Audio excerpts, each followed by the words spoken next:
اپنے اندر کی تپش کو بجھانے کے لیے وہ پانی پینے کی غرض سے کمرے کا دروازہ کھول کر باہر نکلا، لیکن جیسی اس کی نظر راہداری کے ٹھنڈے فرش پر پڑی، اس کے قدم وہیں جم گئے۔ نوین وہیں سرد فرش پر بے ڈھنگی سی بیٹھی ہوئی تھی۔ اس کا بھاری زری کا دوپٹہ فرش پر پھیلا ہوا تھا اور وہ سر گھٹنوں میں دیے بالکل ساکت تھی۔ جاذب کا غصہ ایک بار پھر بھڑک اٹھا۔ وہ تیز قدم اٹھاتا ہوا اس کے قریب پہنچا اور اس پر جھک کر کڑکدار آواز میں بولا، بند کرو یہ ڈرامے اور اٹھ جاؤ اوپر۔ دیکھو، مجھے سختی پر مجبور مت کرو۔ جاذب نے اسے اٹھانے کے لیے آوازیں دیں، غصے سے پکارا، مگر نوین نے کوئی جواب نہیں دیا۔ وہ ٹس سے مس نہ ہوئی۔ جاذب کا پارا مزید چڑھ گیا۔ اس نے غصے سے نوین کا ہاتھ پکڑ کر اسے جھٹکا دینا چاہا، لیکن جیسے ہی اس کا ہاتھ نوین کے سرد پڑتے وجود سے چھوا، اس کے ریڑھ کی ہڈی میں ایک سنسنی سی دوڑ گئی۔ وہ معصوم بے جان تھی۔ نوین کا سر ایک طرف کو ڈھلک گیا اور اس کی بند آنکھوں سے گرا آخری آنسو اس کے گال پر ہی جم چکا تھا۔ اس کا تڑپتا ہوا وجود اب بالکل پرسکون ہو چکا تھا۔ نوین، نوین اٹھو، یہ کیا تماشا ہے؟ جاذب کی آواز میں غصے کی جگہ اب خوف نے لے لی تھی۔ اس نے نوین کے چہرے کو تھپتھپایا، اس کی نبض ٹٹولی، لیکن وہاں زندگی کا کوئی نام و نشان نہیں تھا۔ اس کا سارا غرور، سارا غصہ اور انتقام کی آگ ایک پل میں کافور ہو گئی۔ ہذیانی کیفیت میں اس کے بے جان وجود کو باہوں میں بھرتے وہ تیزی سے کمرے کی طرف لپکا۔ اس نے نوین کو بیڈ پر لٹایا۔ اس کا سر ایک طرف کو ڈھلک گیا اور اس کے چہرے کی زردی دیکھ کر جاذب کے ہاتھ کانپنے لگے۔ نوین، آنکھیں کھولو، سنو، یہ ڈرامہ بند کرو۔ اس کی آواز میں اب وہ پہلی جیسی گرج نہیں تھی، بلکہ ایک لرزش تھی جو اس کے اندر کے خوف کو عیاں کر رہی تھی۔ اس نے نوین کی کلائی تھامی۔ نبض اتنی مدھم تھی کہ جیسے بس رکنے ہی والی ہو۔ جاذب کا سانس گلے میں اٹک گیا۔ اس نے فوراً اپنی شیروانی کی جیب سے فون نکالا اور بنا سوچے سمجھے اپنے فیملی ڈاکٹر رحمان کا نمبر ڈائل کیا۔ گھنٹی بجتی رہی اور جاذب کے دل کی دھڑکنیں تیز ہوتی گئیں۔ دوسری طرف سے جیسے ہی کال اٹینڈ ہوئی، جاذب صدمے کی حالت میں بول اٹھا، ڈاکٹر رحمان صاحب، فوراً حویلی پہنچے، ایک ایمرجنسی ہے۔ ڈاکٹر رحمان نے اس کی گھبرائی ہوئی آواز سن کر حیرت سے پوچھا، جاذب، کیا ہوا بیٹا؟ اس وقت سب خیریت تو ہے؟ نہیں، کچھ خیریت نہیں ہے، وہ ہوش میں نہیں ہے۔ اس کا پورا جسم ٹھنڈا پڑ چکا ہے اور وہ کسی بات کا جواب نہیں دے رہی۔ مجھے نہیں معلوم اسے اچانک کیا ہوا ہے، وہ بالکل بے سدھ پڑی ہے۔ آپ بس جلدی آئیں، جاذب نے کمرے میں چکر کاٹتے ہوئے کہا۔ دوسری طرف سے ایک گہرا سانس لینے کی آواز آئی۔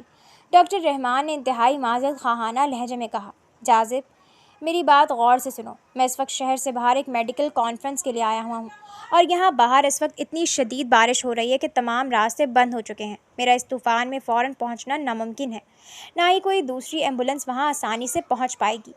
تو میں کیا کروں؟ جاذب کی آواز میں پہلی بار بے بسی جھلکی۔ وہ مر رہی ہے ڈاکٹر۔ پرسکون ہو جاؤ جاذب، اور جیسا میں کہتا ہوں ویسا کرو۔ ڈاکٹر نے پیشہ ورانہ انداز اپنایا۔ پہلے اس کا ہاتھ پکڑو اور مجھے بتاؤ کہ اس کا درجہ حرارت کتنا ہے؟ کیا اس کا جسم واقعی برف کی طرح ٹھنڈا ہے؟ جاذب بیڈ کے قریب جھکا۔ اس نے نوین کا بائیں ہاتھ اپنے ہاتھ میں لیا۔ ہاں، یہ بالکل برف جیسا ہے۔ اس کی انگلیاں نیلگی کی طرف مائل ہو رہی ہیں اور چہرہ بالکل زرد پڑ چکا ہے۔ ڈاکٹر رحمان نے کچھ دیر سوچا اور پھر کہا، اسے شدید سردی لگی ہے جاذب۔ یہ ہائپو تھرمیا یا شدید اعصابی صدمے کی وجہ سے جسمانی درجہ حرارت گرنے کی علامت ہے۔ سردی کی وجہ سے وہ بے ہوش ہوئی ہے، اور اگر اس کے جسم کو فوراً گرمائش نہ ملی تو اس کا دل کام کرنا بند کر سکتا ہے۔ سردی؟ جاذب بڑبڑایا اور نوین کا چہرہ دیکھا۔ میں اس کی سردی کیسے دور کروں؟ اسے گرمائش کیسے دوں؟ کمرے کا ہیٹر آن کر دوں؟ ہیٹر کام کرے گا، لیکن اس میں وقت لگے گا، اور ہمارے پاس وقت نہیں ہے۔ ڈاکٹر رحمان نے پر اعتماد لہجے میں پوچھا، مجھے یہ بتاؤ جو مریض ہے وہ کون ہے؟ تمہارا اس سے کیا رشتہ ہے؟ وہ کوئی لڑکی ہے یا لڑکا؟ ڈاکٹر کے اس سوال پر جاذب کے حلق میں جیسے کانٹے چبھ گئے اور اس کے حلق سے لفظ نکلنا بھاری ہو گیا۔ اس نے ایک گہرا سانس لیا، اپنی مٹھیاں بھینچی اور بھرائی ہوئی آواز میں بولا، وہ میری بیوی ہے۔ ڈاکٹر رحمان کے لہجے میں اب تسلی کا عنصر نمایاں ہوا۔ اگر وہ تمہاری بیوی ہے جاذب تو پھر تو بہت اچھی بات ہے۔ تمہیں کسی اور چیز کی ضرورت نہیں۔ میڈیکل سائنس میں ایسے حالات میں سب سے کارآمد طریقہ سکن ٹو سکن کانٹیکٹ ہوتا ہے۔ تم اسے اپنے جسم کی گرمائش تو اسے اپنے سینے سے لگاؤ، تاکہ تمہارے جسم کی تپش اس کے اندر منتقل ہو سکے۔ یہی اس کی جان بچا سکتا ہے۔ ڈاکٹر کی یہ بات سن کر جاذب کے تن بدن میں آگ لگ گئی۔ اس کا مردانہ غصہ دوبارہ بھڑک اٹھا۔ وہ طیش میں آ کر چلایا، تم پاگل ہو ڈاکٹر؟ تم کیا بکواس کر رہے ہو؟ ڈاکٹر رحمان اس کی اس اچانک اور شدید رد عمل پر دنگ رہ گئے۔ فون کے دوسرے سرے پر چند لمحوں کا سکوت چھا گیا۔ پھر ڈاکٹر نے سنجیدگی سے پوچھا، جاذب، کیا وہ لڑکی واقعی تمہاری بیوی نہیں ہے یا کوئی اور مسئلہ ہے؟ ڈاکٹر کے اس سیدھے سوال نے جاذب کو لاجواب کر دیا۔ وہ نوین کے زرد چہرے کو دیکھنے لگا جس کی سانسیں اب بہت دھیمی چل رہی تھیں۔ اس نے اپنے غصے کو زبردستی ضبط کیا، اپنی آنکھیں بند کی اور دبی ہوئی آواز میں کہا، نہیں، وہ میری بیوی ہی ہے۔ تو پھر جو میں نے کہا ہے وہ کرو، اگر تم اس کی جان بچانا چاہتے ہو تو میں صبح ہوتے ہی پہلی فلائٹ سے پہنچنے کی کوشش کروں گا۔ ڈاکٹر رحمان نے یہ کہہ کر فون کاٹ دیا۔ جاذب نے فون کو بیڈ پر پٹخ دیا اور کمرے میں چکر لگانے لگا۔ اس کا دماغ پھٹنے والا ہو رہا تھا۔ ایک طرف اس کا وہ غصہ تھا جو نوین کی بھاگ جانے والی بہن کی وجہ سے اس کے دل میں تھا، اور دوسری طرف ایک معصوم لڑکی کی زندگی تھی جو اس کے اپنے ہاتھوں ختم ہو رہی تھی۔ اس نے مڑ کر بیڈ کی طرف دیکھا۔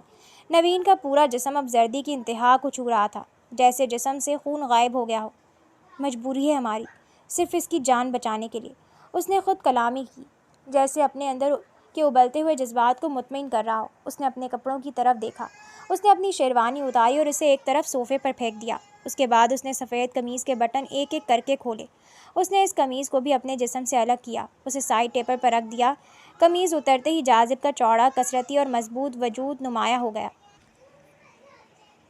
برسوں کی سخت ورزش اور جم کی وجہ سے اس کا جسم کسی تراشے ہوئے مجسمے کی طرح لگ رہا تھا۔ اس کے چوڑے شانے، مضبوط ابھرے ہوئے عضلات اور سینے پر موجود ورزش کے نشانات اس کی مردانہ وجاہت اور طاقت کا منہ بولتا ثبوت تھے۔ اس کے جسم سے ایک قدرتی تپش اور مردانہ خوشبو اٹھ رہی تھی۔ وہ بھاری قدموں سے بیڈ کی طرف بڑھا۔ نوین کے قریب بیٹھتے ہوئے اس نے نوین کے گلے کا بھاری ہار اور ماتھے کا جھومر اتار دیا تاکہ وہ سکون سے سانس لے سکے۔ نوین کا معصوم خوبصورت چہرہ اب زیورات کی چمک کے بغیر اور بھی نازک لگ رہا تھا۔ جاذب نے بیڈ پر موجود بھاری اور گرم کمبل کو اپنے اوپر اور نوین کے اوپر پھیلایا۔ اس نے گہرا سانس لیا اور نوین کے نازک سرد وجود کو اپنی مضبوط اور گرم باہوں کے حصار میں لے لیا۔ اس نے گہرا سانس لیا اور نوین کے نازک سرد وجود کو اپنی مضبوط اور گرم باہوں کے حصار میں لے لیا۔ اس نے اسے اپنے بے حد قریب کر لیا، یہاں تک کہ نوین کا سر جاذب کے چوڑے اور تپتے ہوئے سینے پر آ ٹکا۔ نوین کا جسم اتنا ٹھنڈا تھا کہ جاذب کو اپنے سینے پر برف کا لمس محسوس ہوا، جس سے اس کا اپنا وجود ایک پل کے لیے لرز گیا۔ اس نے کمبل کو اچھی طرح دونوں کے گرد لپیٹ لیا تاکہ باہر کی سردی کا کوئی ایک چھونکا بھی اندر نہ آ سکے۔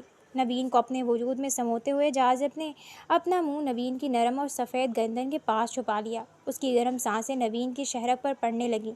جاذب نے نوین کو مزید سختی سے اپنے ساتھ بھیج لیا، جیسے وہ اپنی زندگی کی تمام تپش، تمام توانائی اس معصوم لڑکی کے جسم میں منتقل کر دینا چاہتا ہو۔ وقت جیسے تھم گیا تھا۔ باہر بارش کا شور جاری تھا، لیکن اس کمبل کے اندر جاذب کا دل نوین کے دل کے بالکل قریب دھڑک رہا تھا۔ آہستہ آہستہ جاذب کے کثرتی جسم کی تپش نے اپنا اثر دکھانا شروع کیا۔ نوین کا وجود اب آہستہ آہستہ نرم پڑنے لگا۔ کچھ دیر بعد جاذب نے اپنا سر اس کی گردن سے اٹھایا اور تھوڑا دور ہو کر اس کے چہرے کی طرف دیکھا۔ اس وقت جاذب کی آنکھوں میں غصہ نہیں تھا، بلکہ ایک عجیب سی خمار، ایک گہرا نشہ اور جذبات کا طوفان تھا جس سے وہ خود بھی واقف نہیں تھا۔ اس کی خمار آلود نگاہیں نوین کے چہرے پر ٹک گئیں۔ نوین کا چہرہ بلا کا خوبصورت تھا۔ اس کی لمبی گھنی پلکیں اس کے گالوں پر سایہ فگن تھیں، جیسے کوئی گڑیا سو رہی ہو۔ اس کی سیدھی تراشی ہوئی ناک اور گلابی ہونٹ، جو اب سردی کم ہونے کی وجہ سے اپنی اصل رنگت میں واپس آ رہے تھے، کسی مصور کا شاہکار لگ رہے تھے۔ اس کے ماتھے پر بکھری سیاہ زلفوں کی چند لٹیں اس کے حسن کو مزید نکھار رہی تھیں۔ جاذب نے اب اسے اتنے قریب سے اتنے سکون سے دیکھا تھا، اور وہ اس کی معصومیت اور خوبصورتی کے سحر میں جکڑا گیا تھا۔ اس کے دل میں پنہاں نفرت کی جگہ پہ ایک نامعلوم احساس لے رہا تھا جو اسے اندر تک پگھلا رہا تھا۔ اس نے نوین کے ہاتھ کو دوبارہ چھوا۔ اس کا درجہ حرارت اب بالکل نارمل ہو چکا تھا، اور اس کے جسم میں دوبارہ زندگی کی لہر دوڑ چکی تھی۔ اس کا سانس اب باقاعدگی سے اور پرسکون طریقے سے چل رہا تھا۔ جاذب نے گہرا سانس لیا اور اپنی نظروں کو اس کے چہرے سے ہٹانے کی کوشش کی، لیکن وہ ایسا نہ کر سکا۔ اس نے نوین کو اس طرح اپنے سینے سے لگائے رکھا۔ وہ اس رات سویا نہیں۔ اس کی آنکھوں سے نیند کوسوں دور تھی۔ وہ بس جاگتا رہا، ساری رات اس کے معصوم اور خوبصورت چہرے کو دیکھتا رہا۔ کھڑکی کے بھاری پردوں کی اوٹ سے صبح کی پہلی سفید کرن کمرے کے فرش پر رینگتی ہوئی بیڈ تک آ پہنچی تھی۔ جاذب رات بھر اسی طرح ساکت بیٹھا رہا تھا۔ اس کی مضبوط باہیں نوین کے گرد حمائل تھیں۔ وہ سویا نہیں تھا۔ اس کی آنکھیں رات بھر نوین کے اس معصوم چہرے پر ٹکی رہی تھیں، جب موت کی زردی سے نکل کر زندگی کی گلابی رنگت میں واپس آ چکا تھا۔ جیسے ہی صبح کا اجالا گہرا ہوا، جاذب نے محسوس کیا کہ اس کے سینے پر ٹکی نوین کی لمبی گھنی پلکوں میں ہلکی سی جنبش ہوئی۔ اس نے اپنی بند آنکھیں کھولیں اور اس سے پہلے کہ وہ پوری طرح بیدار ہو کر صورتحال کو سمجھ پاتی، جاذب نے نوین کو چونکنے یا کچھ کہنے کا موقع ہی نہیں دیا اور انتہائی سختی اور بے رخی سے اسے خود سے دور جھٹک دیا۔ وہ بیڈ سے اترا۔ رات بھر کی بیداری، ذہنی تناؤ اور نوین کے وجود کی تپش کے اثر سے اس کا سر بھاری ہو رہا تھا۔ اس نے صوفے پر پڑی اپنی سفید قمیض اٹھائی، اسے تن پر ڈالا اور بغیر نوین کی طرف دیکھے تیز قدموں سے واش روم کی طرف بڑھ گیا اور دروازہ اندر سے بند کر لیا۔ واش روم کے بڑے آئینے کے سامنے کھڑے ہو کر جب جاذب نے اپنے عکس پر نظر ڈالی تو وہ خود بھی چونک گیا۔ رات بھر نہ سونے کی وجہ سے اس کی گہری سیاہ آنکھیں سرخ ہو رہی تھیں اور ان کے گرد ہلکی سی سوجن واضح تھی۔ اس نے واش بیسن پر جھک کر اپنے چہرے پر ٹھنڈے پانی کے پے در پے چھینٹے مارے تاکہ وہ اپنے اندر کے طوفان کو چھپا سکے اور اپنے چہرے پر وہی پرانی سرد صفاکی واپس لا سکے۔ جاذب کے واش روم میں بند ہوتے ہی نوین نے آہستہ آہستہ اپنی آنکھیں کھولیں۔ اس کا سر ابھی تک بھاری تھا اور وجود میں ہلکی سی لرزش تھی۔ اس نے بستر پر ہاتھ مارا تو وہ خالی تھا، مگر وہاں اب بھی جاذب کے جسم کی تپش موجود تھی۔ اس نے گھبرا کر پورے کمرے کا جائزہ لیا۔ دیواروں پر سجے مرجھائے ہوئے گلاب، وہ بھاری کمبل جو اس کے اوپر تھا، اور واش روم سے آتی پانی کے گرنے کی آواز۔ میں یہاں کیسے آئی؟ اس نے خشک لبوں سے سرگوشی کی۔ اسے یاد تھا کہ جاذب نے اسے تذلیل کے ساتھ کمرے سے باہر نکال دیا تھا اور وہ راہداری کی سرد فرش پر گر گئی تھی، لیکن اب وہ اس نرم بستر پر تھی۔ اس کا ذہن اس گتھی کو سلجھانے سے قاصر تھا۔ اسی لمحے واش روم کا دروازہ کھلا۔ جاذب باہر نکلا۔ اس نے اپنے بال پیچھے کیے ہوئے تھے۔ چہرے پر غصے کی جگہ پہ ایک گہری سرد مہر تھی، جیسے رات کو کچھ ہوا ہی نہ ہو۔ نوین اسے دیکھتے ہی خوف سے سمٹ گئی اور بیڈ کی چادر کو اپنے ہاتھوں میں بھینچ لیا۔ وہ ڈری ہوئی تھی کہ جاذب اب پھر اس پر چلائے گا، لیکن جاذب نے اس کی طرف ایک نظر دیکھنا بھی گوارا نہ کیا۔ اس نے اپنے چہرے کے تاثرات کو بالکل سخت رکھا اور بغیر ایک لفظ بولے آرام سے قدم اٹھاتا ہوا کمرے سے باہر نکل گیا۔ نوین نے ایک گہرا سانس لیا۔ اس کا دل اب بھی سینے میں دھڑک رہا تھا۔ جاذب کے نکلنے کے کچھ ہی دیر بعد کمرے کے دروازے پر ہلکی سی دستک ہوئی اور رات والی ملازمہ اندر داخل ہوئی۔ اس کے ہاتھ میں ایک خوبصورت لباس تھا۔ چھوٹی بیگم، بڑے سرکار نے آپ کو نیچے ہال میں بلایا ہے، یہ آپ کے کپڑے ہیں، آپ تیار ہو کر نیچے آ جائیں، ملازمہ نے احترام سے کہا اور کپڑے بیڈ پر رکھ کر چلی گئی۔ نوین بیڈ سے اتری۔ اس کا توازن اب بہتر تھا۔ وہ واش روم گئی۔ جب وہ باہر آئی تو اس کی تمام تھکن دور ہو چکی تھی۔ اس نے بیڈ پر رکھے اس لباس کو دیکھا۔ وہ گہرے سرخ رنگ کا ایک انتہائی نفیس اور زرق برق سوٹ تھا، جس پر سنہرے تاروں کا نازک کام کیا گیا تھا۔ جب نوین نے وہ سرخ سوٹ پہنا تو اس کا حسن کھل کر سامنے آ گیا۔ سرخ رنگ اس کی رنگت پر بے حد جچ رہا تھا۔ اس نے اپنے گیلے بالوں کو سلیقے سے باندھا، ہلکا سا کاجل آنکھوں میں لگایا اور اپنے سر پر دوپٹہ اوڑھ لیا۔ اس سادگی اور نفاست میں وہ اتنی پیاری اور معصوم لگ رہی تھی کہ جیسے کوئی حور زمین پر اتر آئی ہو، مگر اس کے چہرے پر موجود گھبراہٹ اب بھی برقرار تھی۔ وہ کانپتے قدموں سے کمرے سے باہر نکلی۔ حویلی کی سیڑھیاں اترتے ہوئے اس کا دل بیٹھ رہا تھا۔ وہ ڈر رہی تھی کہ رات کی طرح دن میں بھی لوگ اس پر طنز کے تیر چلائیں گے۔ وہ گھبراتی ہوئی جیسے ہی نیچے ڈرائنگ ہال میں داخل ہوئی، اس کے قدم رک گئے۔ سامنے دالان کے وسط میں لکڑی کی بڑی شاہی کرسی پر گھر کے سب سے بڑے بزرگ بیٹھے ہوئے تھے۔ ان کے چہرے پر رعب تھا، مگر آنکھوں میں ایک عمیق دانش مندی تھی۔ ہال میں حویلی کے دیگر مرد اور کچھ عورتیں بھی موجود تھیں، لیکن داجی کی موجودگی کی وجہ سے سب خاموش تھے۔ نوین کو سرخ جوڑے میں ملبوس، سر جھکائے سہمے ہوئے کھڑے دیکھ کر داجی کے سخت چہرے پر ایک انتہائی نرم اور محبت بھری مسکراہٹ ابھر آئی۔ وہ خاندانی روایات کے امین ضرور تھے، لیکن منصف مزاج بھی تھے۔ وہ جانتے تھے کہ اس معصوم بچی کا کوئی قصور نہیں ہے۔ بڑی بہن کے بھاگ جانے کا داغ اس بے قصور کے سر تھوپنا سراسر ناانصافی تھی۔ یہاں آؤ میری بچی، وہاں دور کیوں کھڑی ہو؟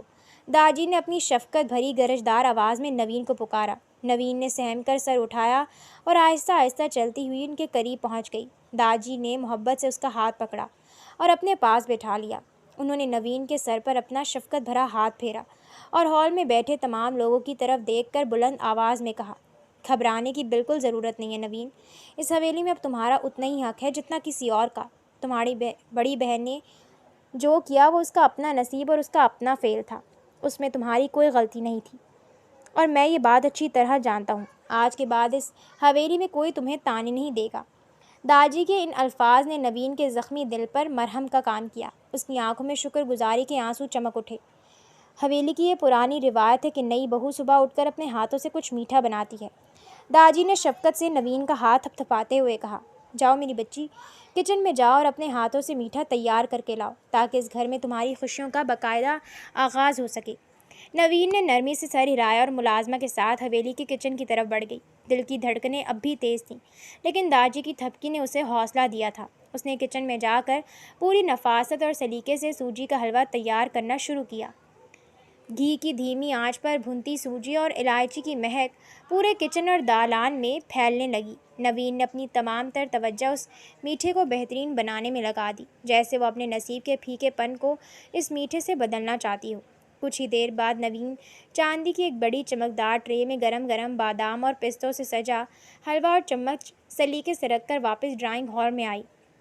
اس کے سرخ لباس کی چمک اور اس کے ہاتھوں سے بنے میٹھے کی خوشبو نے ہال کا ماحول ہی بدل دیا۔ وہ سب سے پہلے داجی کے پاس آئی۔ لو بیٹا، اپنے ہاتھوں سے میرا منہ میٹھا کرواؤ، داجی نے مسکرا کر کہا۔ نوین نے لرزتے ہاتھوں سے چمچ اٹھایا اور داجی کو اپنے ہاتھ سے میٹھا کھلایا۔ داجی نے بہت شوق سے کھایا اور بولے، واہ، بہت لاجواب ذائقہ ہے، اللہ میری بچی کے نصیب بھی اس میٹھے کی طرح بہترین کرے۔ اس کے بعد نوین نے آگے بڑھ کر اپنی ساس اور گھر کی دیگر خواتین کو بھی ایک ایک کر کے اپنے ہاتھ سے میٹھا کھلایا۔ جاذب کی ماں اور باقی عورتیں جو رات کو اس پر زہر اگل رہی تھیں، اب داجی کے روب اور نوین کی اس نفاست کے سامنے بالکل بے بس تھیں اور منہ بسورے خاموشی سے میٹھا کھا رہی تھیں۔ جاذب بھی وہیں آیا۔ اس کی نظریں جیسے ہی نوین پر پڑیں، اس کا دل ایک لمحے کے لیے دھڑکنا بھول گیا۔ سرخ لباس میں ملبوس نوین بلا کی خوبصورت لگ رہی تھی۔ اس کی نفاست، اس کا معصومانہ انداز اور اس کے چہرے کی رنگت جاذب کے دل میں اتر رہی تھی۔ جاذب نے اپنے سر کو جھٹکا، لیکن رات کا وہ منظر بار بار اس کی آنکھوں کے سامنے گھوم رہا تھا، جب نوین اس کے سینے سے لگی ہوئی تھی، جب اس نے اس کی گردن پر اپنی گرم سانسیں چھوڑی تھیں، اور جب وہ رات بھر اس کے حسن کا طواف کرتا رہا تھا۔ وہ جتنا خود کو روکنے کی کوشش کر رہا تھا، نوین کا یہ نیا روپ اسے اتنا ہی اپنے سحر میں جکڑ رہا تھا۔ وہ ستون کے پیچھے سے مسلسل بنا پلکے جھپکائے نوین کو گھورے جا رہا تھا، اور اس کی نظروں میں ایک عجیب سی تپش اور دیوانگی تھی۔ نوین، جو سب کو میٹھا کھلانے کے بعد اب دوبارہ داجی کے پاس آ کر بیٹھی تھی، اچانک بے چین ہو گئی۔ اسے محسوس ہوا جیسے کوئی اسے بہت گہرائی اور شدت سے دیکھ رہا ہے۔ اس نے اپنی نظریں گھمائی تو ستون کے پاس کھڑے جاذب کی سرخ سوجی ہوئی مگر تیز آنکھوں سے اس کا سامنا ہو گیا۔ جاذب کی اس گہری اور تیکھی نظر کا وار نوین برداشت نہ کر سکی۔ اس کا پورا وجود پزل ہونے لگا۔ اس کے گالوں پر حیا اور خوف کی وجہ سے سرخیاں دوڑ گئیں۔ اس کے ہاتھ خالی ٹرے کو پکڑتے ہوئے دوبارہ کانپنے لگے۔ نوین نے جاذب کی نظروں سے گھبرا کر فوراً اپنا سر جھکا لیا اور اپنے دوپٹے کو مزید آگے کر لیا، جبکہ جاذب اب بھی وہیں کھڑا تھا۔ داجی نے مسکراتے ہوئے ہال میں بیٹھے سب لوگوں پر ایک گہری نظر ڈالی۔ رسم مکمل ہوتے ہی داجی جاذب کی طرف مڑے، جو اب بھی ستون کے ساتھ خاموشی سے کھڑا نوین کو دیکھ رہا تھا۔ داجی نے سنجیدگی سے کہا، جاذب بیٹا، شادی کی اگلی صبح بیٹی کو اس کے مائکے لے کر جانا ایک اہم رسم ہوتی ہے۔ ولیمے کی تقریب تو تم لوگوں نے ہنگامی حالات کی وجہ سے کینسل کر دی ہے، لیکن یہ رسم ادھوری نہیں رہنی چاہیے۔ ابھی گاڑی نکالو اور نوین کو اس کے ماں باپ سے ملوا کر لاؤ۔ جاذب داجی کے حکم کو ٹال نہیں سکتا تھا۔ اس نے اپنی سرد نظریں نوین پر جمائیں اور بنا کچھ کہے باہر کھڑی اپنی کالی گاڑی کی طرف بڑھ گیا۔ نوین نے ایک بار پھر داجی کا شکریہ ادا کیا، ان سے دعا لی اور سہمے ہوئے قدموں سے جاذب کے پیچھے گاڑی تک آئی۔ گاڑی حویلی کے بڑے گیٹ سے نکل کر سڑک پر دوڑنے لگی۔ پورے راستے گاڑی کے اندر ایک سنگین اور دم گھٹانے والی خاموشی چھائی رہی۔ نوین نے اپنی نظریں گاڑی کی کھڑکی سے باہر جما رکھی تھیں، جہاں شہر کی عمارتیں اور درخت تیزی سے پیچھے چھوٹ رہے تھے۔ وہ اپنی گھبراہٹ کو چھپانے کی کوشش کر رہی تھی۔ جاذب اسٹیئرنگ پر مضبوط گرفت جمائے مرر سے مسلسل نوین کو ہی دیکھ رہا تھا۔ سرخ جوڑے میں ملبوس نوین کی معصومیت اور اس کے چہرے کا اتار چڑھاؤ جاذب کے اندر ایک عجیب سی ہلچل مچا رہا تھا۔ وہ چاہ کر بھی اپنی نظریں اس کے خوبصورت چہرے سے ہٹا نہیں پا رہا تھا۔ کچھ ہی دیر میں گاڑی نوین کے مائکے کے باہر جا کر رکی۔ نوین نے اترنے کے لیے دروازہ کھولنا چاہا، لیکن جاذب نے سرد لہجے میں کہا، میں گاڑی سے باہر ہی رکوں گا، تم جاؤ اپنے گھر والوں سے مل کر فوراً واپس آ جاؤ، ہمیں اسی وقت واپس حویلی کے لیے نکلنا ہے۔ نوین نے دھیرے سے اسبات میں سر ہلایا اور گاڑی سے اتر کر گھر کے اندر داخل ہو گئی، لیکن جیسے ہی وہ لاؤنج میں پہنچی، اس کے قدم وہیں جم گئے۔ سامنے صوفے پر اس کی بڑی بہن بیٹھی ہوئی تھی، وہی بہن جو عین شادی کے وقت گھر سے بھاگ گئی تھی اور جس کی وجہ سے نوین کی زندگی اس طوفان کی زد میں آئی تھی، وہ اب واپس آ چکی تھی۔ نوین کو دیکھ کر اس کی بہن کے چہرے پر پچھتاوے کے بجائے حسد اور غصے کے تاثرات ابھرے۔ وہ چنگھاڑتی ہوئی نوین کی طرف بڑھی، تو تم نے میری جگہ لے ہی لی؟ نوین، تم اتنی موقع پرست نکلو گی میں نے سوچا بھی نہیں تھا۔ تم نے جاذب سے شادی کر لی، جو میرا ہونے والا شوہر تھا،